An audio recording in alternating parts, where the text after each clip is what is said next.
You, John Fitzgerald Kennedy, do solemnly swear. I, John Fitzgerald Kennedy, do solemnly swear. That you will faithfully execute the office of President of the United States. That I will faithfully execute the office of President of the United States. And will, to the best of your ability. And will, to the best of my ability. Preserve, protect, and defend the Constitution of the United States. Preserve, protect, and defend the Constitution of the United States. So help you God. So help me God.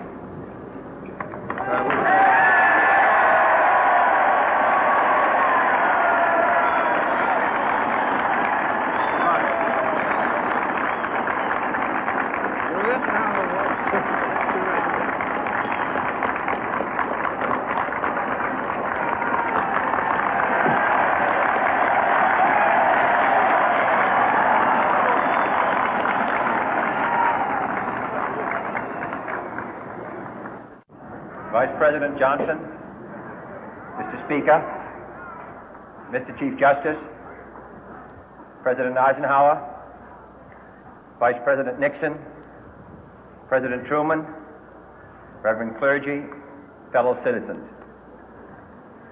We observe today not a victory of party, but a celebration of freedom, symbolizing an end as well as a beginning, signifying renewal as well as change.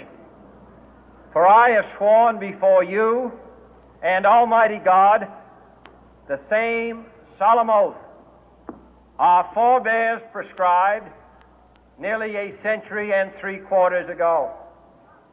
The world is very different now, for man holds in his mortal hands the power to abolish all forms of human poverty and all forms of human life. And yet the same revolutionary beliefs for which our forebears fought are still at issue around the globe. The belief that the rights of man come not from the generosity of the state, but from the hand of God. We dare not forget today that we are the heirs of that first revolution.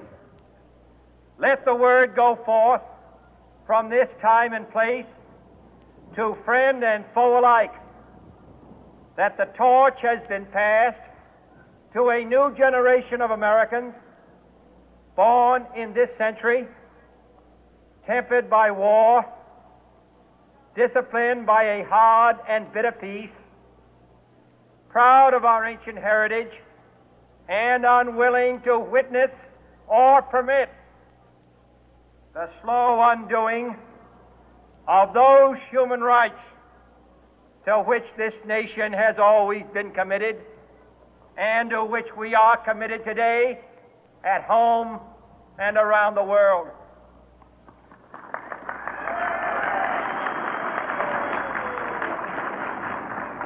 Let every nation know, whether it wishes us well or ill, that we shall pay any price, bear any burden, meet any hardship, support any friend, oppose any foe to assure the survival and the success of liberty.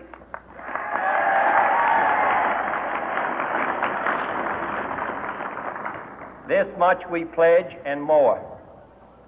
To those old allies whose cultural and spiritual origins we share, we pledge the loyalty of faithful friends. United, there is little we cannot do in a host of cooperative ventures. Divided, there is little we can do, for we dare not meet a powerful challenge at odds and split asunder. To those new states whom we welcome to the ranks of the free, we pledge our word that one form of colonial control shall not have passed away, merely to be replaced by a far more iron tyranny. We shall not always expect to find them supporting our view, but we shall always hope to find them strongly supporting their own freedom, and to remember that in the past, those who foolishly sought power by riding the back of the tiger ended up inside.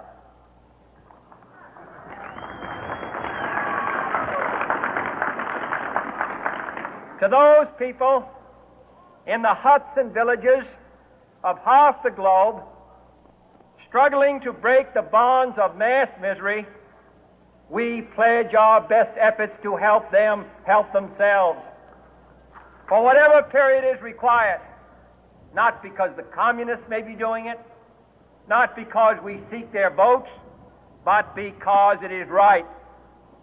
If a free society cannot help the many who are poor, it cannot save the few who are rich.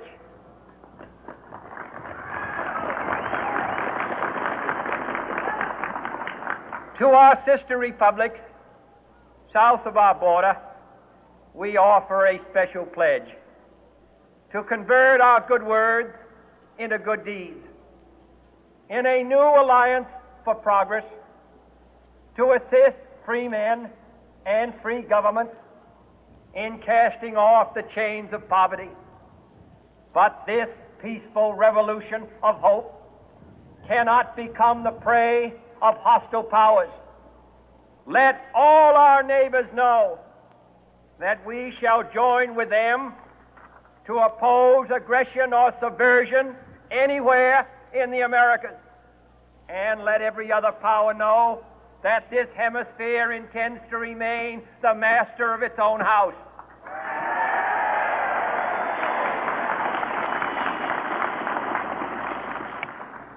To that World Assembly of Sovereign States, the United Nations, our last best hope, in an age where the instruments of war have far outpaced the instruments of peace, we renew our pledge of support to prevent it from becoming merely a forum for invective, to strengthen its shield of the new and the weak, and to enlarge the area in which its writ may run.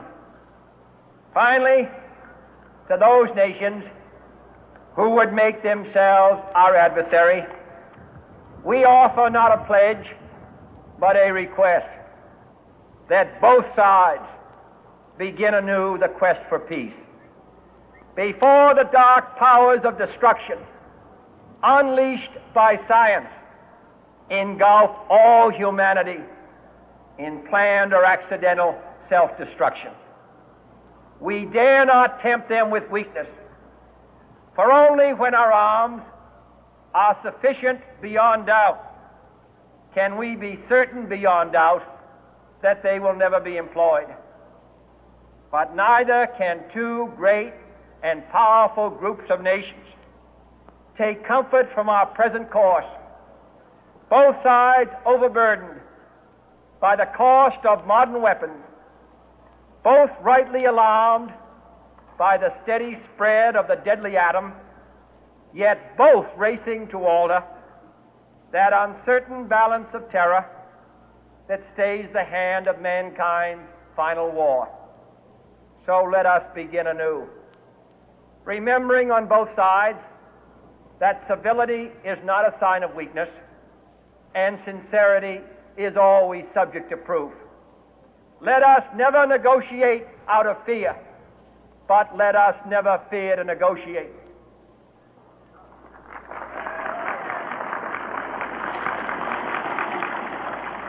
Let both sides explore what problems unite us, instead of belaboring those problems which divide us.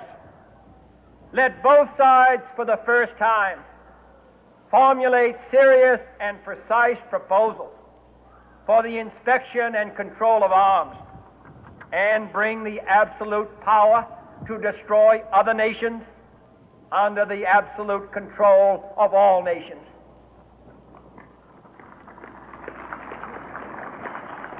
Let both sides seek to invoke the wonders of science instead of its terrors.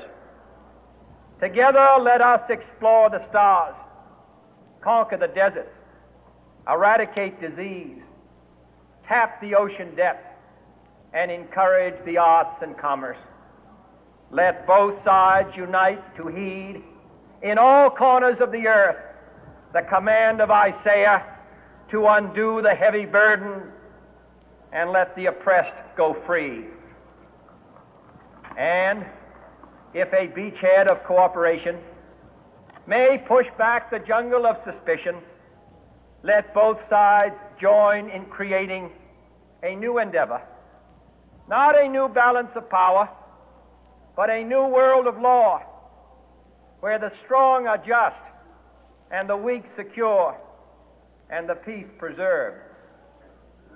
All this will not be finished in the first 100 days, nor will it be finished in the first 1,000 days, nor in the life of this administration, nor even perhaps in our lifetime on this planet. But let us begin.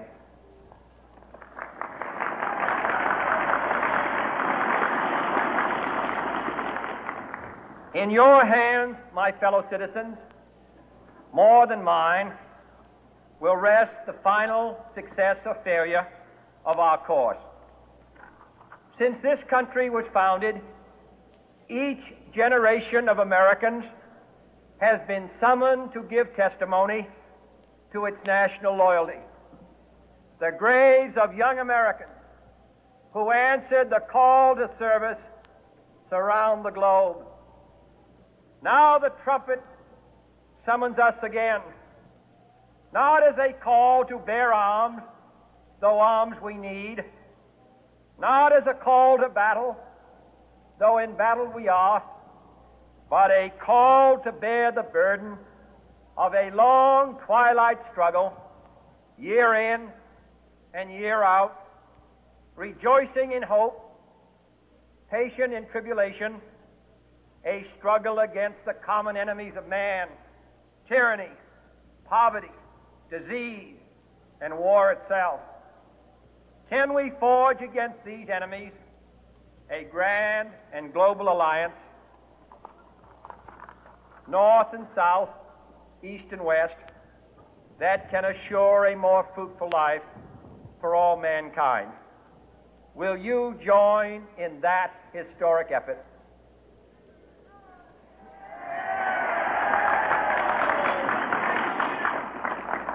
In the long history of the world, only a few generations have been granted the role of defending freedom in its hour of maximum danger.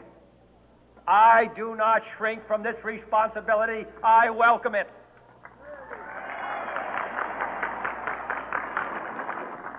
I do not believe that any of us would exchange places with any other people or any other generation.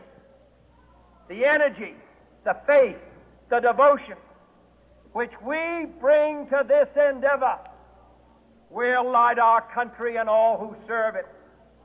And the glow from that fire can truly light the world. And so, my fellow Americans, ask not what your country can do for you, ask what you can do for your country.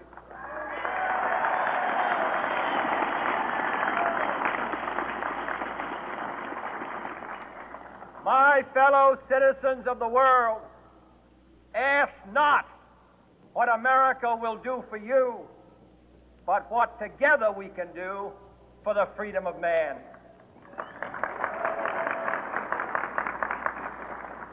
Finally, whether you are citizens of America or citizens of the world, ask of us here the same high standards of strength and sacrifice which we ask of you.